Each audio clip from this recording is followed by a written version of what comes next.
Hello everyone. Class 11th CBSE and RBSE। Dear student, आज हम new chapter start कर रहे हैं। Chapter number 9। लेखक का नाम है जवाहरलाल नेहरू। जैसा कि आप जवाहरलाल नेहरू के बारे में सभी जानते हैं कि ये हमारे भारत के प्रथम प्रधानमंत्री थे। बच्चे इन्हें प्यार से चाचा नेहरू कहकर भी बुलाते थे। ठीक है, तो इनका जन्म सन 1889 ईस्वी में हुआ था। इनकी मृत्यु 1964 में दिल्ली में हुई। इनका जन्म इलाहाबाद में हुआ था। इनकी प्रमुख रचनाएं मेरी कहानी, विश्व इतिहास की झलक, हिंदुस्तान की कहानी, पिता के पत्र, पुत्री के नाम, हिंदुस्तान की समस्याएं, स्वाधीनता और उसके बाद राष्ट्रपिता, भारत की बुनियादी एकता, लड़खड़ाती दुनिया आदि। इनकी मृत्यु सन 1964 में हुई थी। पंडित जवाहरलाल नेहरू का जन्म इलाहाबाद के एक संपन्न परिवार में हुआ था। इनके पिता वहाँ के वकील थे। ठीक है, इनकी प्रारंभिक शिक्षा घर पर ही हुई तथा उच्च शिक्षा इंग्लैंड में हैरो तथा कैम्ब्रिज में हुई। वहीं से वकालत की पढ़ाई की। लेकिन नेहरू पर गांधी जी का बहुत बड़ा प्रभाव था। ठीक है, उनकी पुकार पर वे वकालत छोड़कर गांधी जी को बहुत अधिक मानते थे। ठीक है, उनकी पुकार को सुनकर वकालत छोड़कर नेहरू जी आज़ादी की लड़ाई में जुट गए गांधी जी के कहने पे। आगे चलकर सन 1929 में वे भारतीय राष्ट्रीय कांग्रेस के लाहौर अधिवेशन के अध्यक्ष बने। कौन? पंडित जवाहरलाल नेहरू। और पूर्ण स्वतंत्रता की मांग की। नेहरू का झुकाव समाजवाद की ओर था। सन 1947 में जब भारत स्वतंत्र हुआ तो नेहरू जी पहले प्रधानमंत्री बने और भारत के निर्माण में अंत तक जुटे रहे। भारत के पहले प्रधानमंत्री पंडित जवाहरलाल नेहरू थे। ठीक है, और अंत तक भारत के निर्माण के लिए अंत तक जुटे रहे। उन्होंने देश के विकास के लिए कई योजनाएं बनाई। ठीक है, तरह तरह की योजनाएं बनाई जिनमें आर्थिक और औद्योगिक प्रगति, वैज्ञानिक अनुसंधान से लेकर साहित्य, कला, संस्कृति आदि क्षेत्र भी शामिल थे। नेहरू जी बच्चों के बीच चाचा नेहरू के रूप में जाने जाते थे। ठीक है, बच्चे उन्हें प्यार से क्या कहते थे? चाचा नेहरू कहते थे।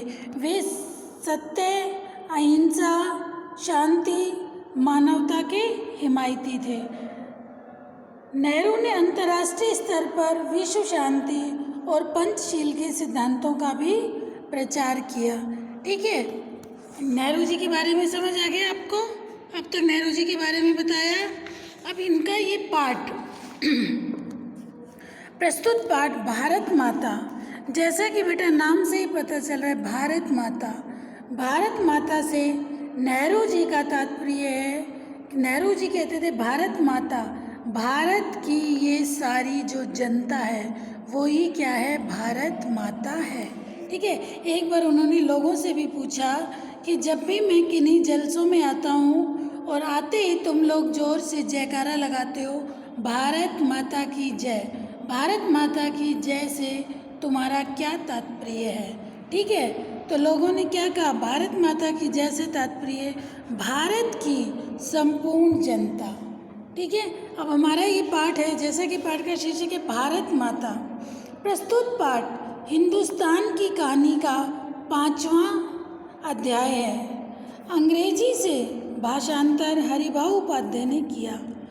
इनमें पंडित नेहरू ने बताया कि किस तरह देश के कोने कोने में आयोजित जलसों में जाकर वे आम लोगों को बताते थे कि अनेक हिस्सों में बटा होने के बाद भी, हिंदुस्तान अलग अलग हिस्सों में बटा होने के बाद भी हिंदुस्तान एक है। इस अपार फैलाव के बीच एकता के क्या आधार हैं? क्यों हिंदुस्तान एक है? भारत एक क्यों है? और क्यों भारत एक देश है जिसके सभी हिस्सों की नियति एक ही तरीके से बनती बिगड़ती है? यही पूरे पाठ की विषय वस्तु है। इसी क्रम में पंडित जवाहरलाल नेहरू ने भारत माता शब्द पर भी विचार किया और उनका निष्कर्ष यह है कि भारत माता की जय का मतलब है यहाँ के करोड़ों लोगों की जय। भारत माता की जय से तात्पर्य है यहाँ के करोड़ों करोड़ों लोगों की जय। कहने की ज़रूरत नहीं है कि अपने छोटे आकार के बावजूद इस लेख का कथ्य अत्यंत विराट और प्रस्तुतिकरण पैना है। ठीक है, देखिए इस पाठ में पंडित जवाहरलाल नेहरू जी ने बताया कि भारत की धरती, भारत की संस्कृति, यहाँ के लोगों को भारत माता की संज्ञा दी गई है। ठीक है, भारत माता कहा गया है किसे? भारत की धरती को, भारत की संस्कृति को और भारत के लोगों को भारत माता की संज्ञा दी गई है। पंडित जवाहरलाल नेहरू ने बताया भारत माता क्या है? भारत के करोड़ों करोड़ों लोग, भारत की संस्कृति और भारत की ये धरती, यही क्या है? भारत माता है।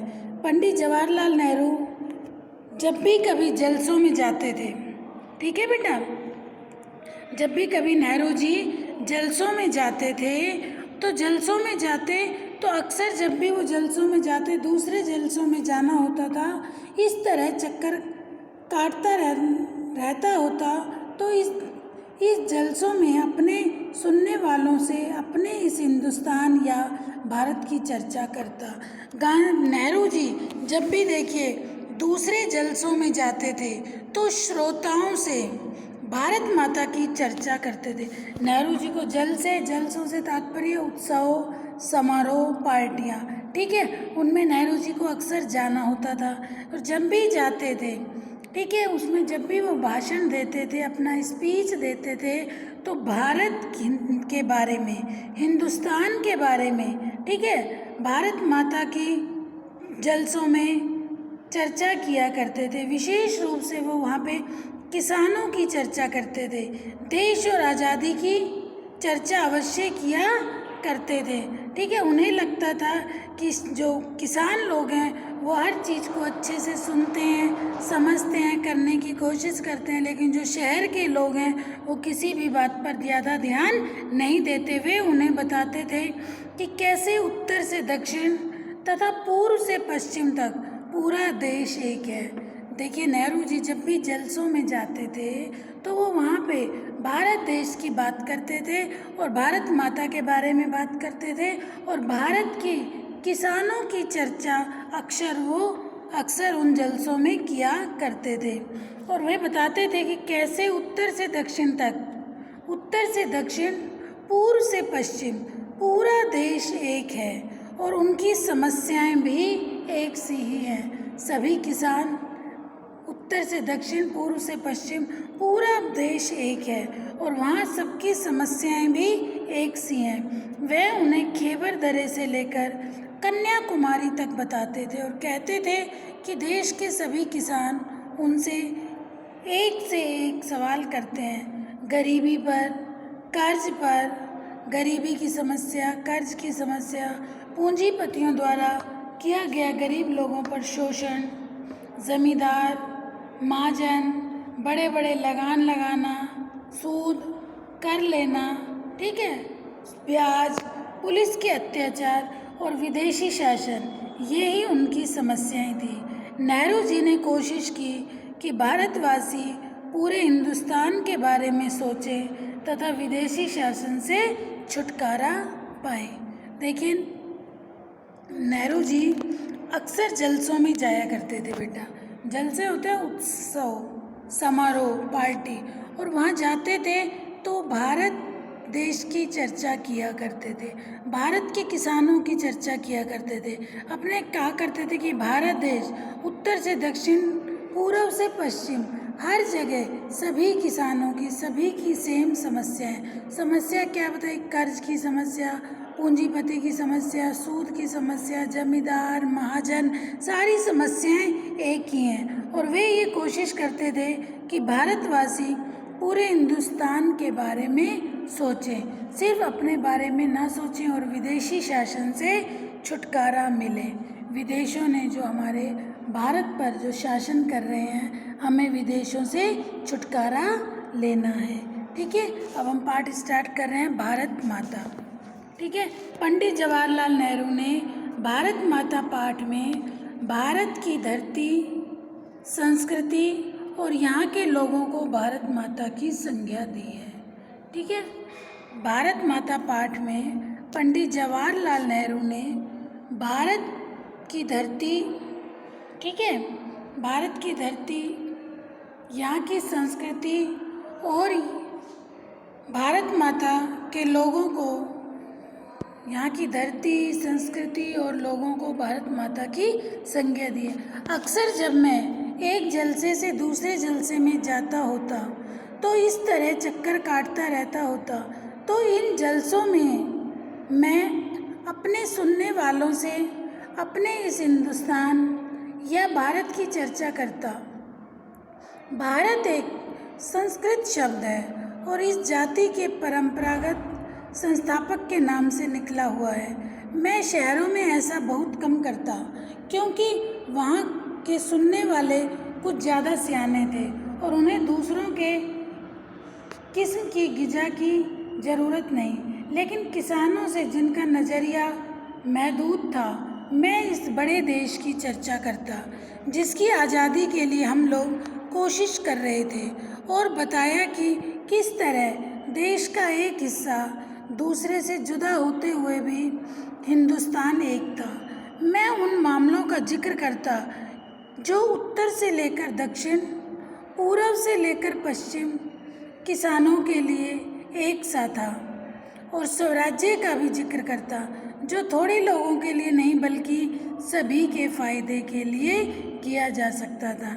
ये बताया कि जलसों में जाकर किस किस विषय पर वो बात करते थे, किसानों की समस्याओं को लेकर, स्वराज्य को लेकर, ठीक है, उनकी समस्याओं को लेकर अक्सर कौन बात किया करता था? पंडित जवाहरलाल नेहरू जी। कहाँ पे करते थे? जलसों में। मैं उत्तर पश्चिम में खैबर के दर्रे से लेकर दूर दक्षिण से कन्याकुमारी तक की अपनी यात्रा का हाल बताता और यह कहता कि सभी जगह किसान मुझसे एक से सवाल करते हैं कि हर जगह के किसानों की एक सी ही समस्या हैं। वो एक से ही सवाल करते हैं क्योंकि उनकी तकलीफ़ें एक सी ही हैं। सभी किसानों की एक सी ही समस्या है, यानी गरीबी, कर्जदारी, पूंजीपतियों के शिकंजे, जमींदार महाजन, कड़े लगान और सूद, पुलिस के जुल्म, और ये सभी बातें गुथी हुई थी उस धक्के के साथ जिसे एक विदेशी सरकार ने हम पर लाद रखा था, और इनसे छुटकारा भी सभी को हासिल कराना था। मैंने इस बात की कोशिश की कि लोग सारे हिंदुस्तान के बारे में सोचें और कुछ हद तक इस बड़ी दुनिया के बारे में भी जिसकी हम एक जुज हैं। मैं अपनी बातचीत में चीन, स्पेन, अबिसिनिया, मध्य यूरोप, मिस्र और पश्चिमी एशिया में होने वाले कशमकशों का जिक्र भी ले आता। मैं उन्हें सोवियत यूनियन के होने वाले अचरज भरी तब्दीली का हाल भी बताता और कहता कि अमेरिका ने कैसे तरक्की की। यह काम आसान न था, लेकिन जैसा मैंने समझ रखा था वैसा मुश्किल भी न था। पंडित जवाहरलाल नेहरू भारत के लोगों को मोटिवेट करते थे। उन्हें ये कहते थे कि कुछ भी असंभव नहीं है, हम सब कुछ कर सकते हैं। ठीक है, वैसी मुश्किल भी न थी। इसकी वजह यह भी थी कि हमारे पुराने महाकाव्यों ने और पुराणों की कथा कहानियों ने, जिन्हें वे खूब जानते थे, उन्हें इस देश की कल्पना करा दी थी। और हमेशा कुछ लोग ऐसे मिल जाते थे जिन्होंने हमारे बड़े बड़े तीर्थों की यात्रा कर रखी थी, जो हिंदुस्तान के चारों कोनों पर हैं। या हमें पुराने सिपाही मिल जाते जिन्होंने पिछली बड़ी जंग में या और धावों के सिलसिले में विदेशों में नौकरियां की थी। सन 30 के बाद, ठीक है, जो आर्थिक मंदी पैदा हुई उसकी वजह से दूसरे मुल्कों के बारे में मेरे हवाले उनकी समझ में आ जाते थे। कभी ऐसा भी होता कि जब मैं किसी जलसे में पहुंचता तो मेरा स्वागत भारत माता की जय के इस नारे से जोर के साथ किया जाता था। पंडित जवाहरलाल नेहरू जी क्या कह रहे हैं कि जब मैं किसी जलसे में पहुंचता, ठीक है, तो वहाँ पे मेरा स्वागत भारत माता की जय से किया जाता था। इस नारे से, भारत माता की जय के नारे के साथ किया जाता था।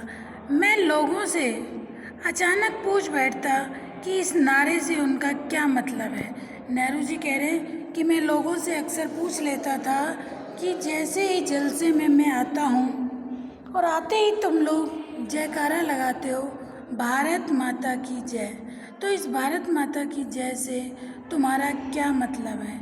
ये भारत माता कौन है जिसकी वे जय चाहते हैं? मेरे सवाल से उन्हें कौतूहल और ताज्जुब होता और कुछ जवाब न बन पड़ते, पर एक दूसरे की तरफ या मेरी तरफ देखने लग जाते। मैं सवाल करता रहता, आखिर एक हट्टे कट्टे जाट ने जो अनगिनत पीढ़ियों से किसानी करता आया था, जवाब दिया कि भारत माता से उनका मतलब धरती से है। ठीक है, कौन सी धरती? खास उनके गांव की धरती या ज़िले की या सूबे की या सारे हिंदुस्तान की धरती? देखिए क्या कहा कि भारत माता की जैसे मतलब है भारत की धरती। फिर मैंने पूछा भारत की धरती कौन सी धरती भारत की? मतलब इस तरह का सवाल जवाब करते रहते, यहाँ तक कि वे ऊबकर मुझसे यह कहने लगते कि मैं ही बताऊं। मैं इसकी कोशिश करता और बताता कि हिंदुस्तान वह सब कुछ है जिसे उन्होंने समझ रखा है, लेकिन वह इससे भी बहुत ज़्यादा है। हिंदुस्तान के नदी, पहाड़, जंगल, खेत, नदी, पहाड़, जंगल, खेत जो हमें अन्न देते हैं, ये सभी हमें अजीज हैं, लेकिन आखिरकार जिनकी गिनती है वे हैं हिंदुस्तान के लोग, उनके और मेरे जैसे लोग जो इस सारे देश में फैले हुए हैं। भारत माता दरअसल यही करोड़ों लोग हैं, ठीक है, और भारत माता की जय से मतलब इन लोगों की जय। भारत माता की जय से मतलब इन लोगों की जय, और भारत माता ये करोड़ों करोड़ों जो लोग हैं ये सारे क्या हैं? भारत माता हैं, ठीक है। और भारत माता की जय से मतलब है कि इन करोड़ों लोगों की जय से, इन करोड़ों लोगों की जय से भारत माता का मतलब है, ठीक है। इन लोगों की जय। मैं उनसे कहता कि तुम इस भारत माता के अंश हो, एक तरह से तुम ही भारत माता हो। मैं उनसे बोलता कि तुम ही एक तरह से भारत माता हो, तुम ही भारत माता का अंश हो। मैं उनसे कहता तो एक तरह से तुम ही भारत माता हो। और जैसे जैसे ये विचार उनके मन में बैठते, उनकी आंखों में चमक आ जाती थी, इस तरह मानो उन्होंने बड़ी खोज कर ली हो। देखिए नेहरू जी क्या कह रहे हैं, तक जो मैंने पढ़ाया, कभी कभी नेहरू जी का स्वागत भारत माता की जय के नारे से होता, ठीक है। तब वे किसानों से भारत माता के बारे में पूछते कि भारत माता क्या है। प्राय इस बारे में उन्हें जानकारी नहीं होती थी। एक हट्टे कट्टे एक जाट ने इसका जवाब देते हुए बताया कि भारत माता का अर्थ है भारत की धरती, ठीक है। तब नेहरू उनसे पूछते कि कौन सी धरती? भारत माता की जय से तात्पर्य है, भारत माता से तात्पर्य है भारत माता की धरती। फिर नेहरू जी पूछते धरती से क्या मतलब? ठीक है, जो उनके गांव की धरती है या ज़िले की या सूबे की या पूरे देश की, ठीक है। इस प्रश्न पर किसान फिर हैरान रह जाते थे। नेहरू जी उन्हें बताते थे कि हिंदुस्तान वह सब तो है ही, जो वे सोचते हैं। हिंदुस्तान क्या है? हिंदुस्तान वह सब तो है ही जो वे सोचते हैं, वे उससे भी कहीं अधिक है। यहाँ के नदी, पहाड़, जंगल, खेत, करोड़ों भारतीय मिलकर भारत माता कहलाते हैं। भारत माता की जय का मतलब इन सब की जय। नेहरू जी ने कहा कि नेहरू जी कहते थे कि भारत के लोग मानते हैं कि हिंदुस्तान वह सब तो है ही जो वे सोचते हैं, लेकिन उससे भी अधिक है। यहाँ की नदी, पहाड़, जंगल, खेत, करोड़ों भारतीय, ये सब क्या है? भारत माता। और इनकी भारत माता की जय का मतलब है इन सब की जय। तब से वे स्वयं को भारत माता के अंग समझते थे और उनकी आंखों में चमक आ जाती थी। ठीक है, इसके कुछ हार्ड वर्ड हैं। सियाने, समझदार, गिजा, भोजन, नजरिया, दृष्टिकोण, कशमकश, ऊहापोह, हवाले, संदर्भ, जलसा, समारोह, दावा, आक्रमण। ठीक है, लेसन छोटा सा था, लेकिन ये आपको क्लियर हो गया होगा कि भारत माता से क्या तात्पर्य है, भारत माता किसे कहते हैं और भारत माता की जय से क्या तात्पर्य है। भारत माता, भारत की सारी करोड़ों जनता। ठीक है, और भारत माता की जय से तात्पर्य है कि भारत के नदी, पहाड़, जंगल, खेत, ठीक है, और करोड़ों भारतीय मिलकर, ठीक है, और भारत की जय, भारत की ये करोड़ों जनता की जय ही भारत माता की जय है। ठीक है, समझ आ गया ये पाठ? भारत माता क्या है? ठीक है, भारत की जनता, भारत की धरती, भारत की नदी, भारत के पहाड़, जंगल, खेत, ये सब क्या है? भारत माता। और इन करोड़ों करोड़ों लोगों की जय ही क्या है? भारत माता की जय। ओके बेटा, क्लियर हो गया? अब नेक्स्ट क्लास में मैं आपको इसके क्वेश्चन आंसर समझा दूंगी। ओके, छोटा सा लेसन था, लेकिन लेसन आपको अच्छे से समझ आ गया हो गया। भारत माता क्या है, पंडित जवाहरलाल नेहरू कौन थे, इनकी शिक्षा कहाँ हुई, इनके बारे में इनका जीवन परिचय, भारत माता क्या है, भारत माता की जैसे क्या तात्पर्य है, किसानों की समस्याएं मूलतः एक जैसी हैं, कौन कौन सी समस्याएं हैं। ठीक है, समझ आ गया? नेक्स्ट क्लास में मैं आपको इसके क्वेश्चन आंसर समझा दूंगी। Okay, thank you.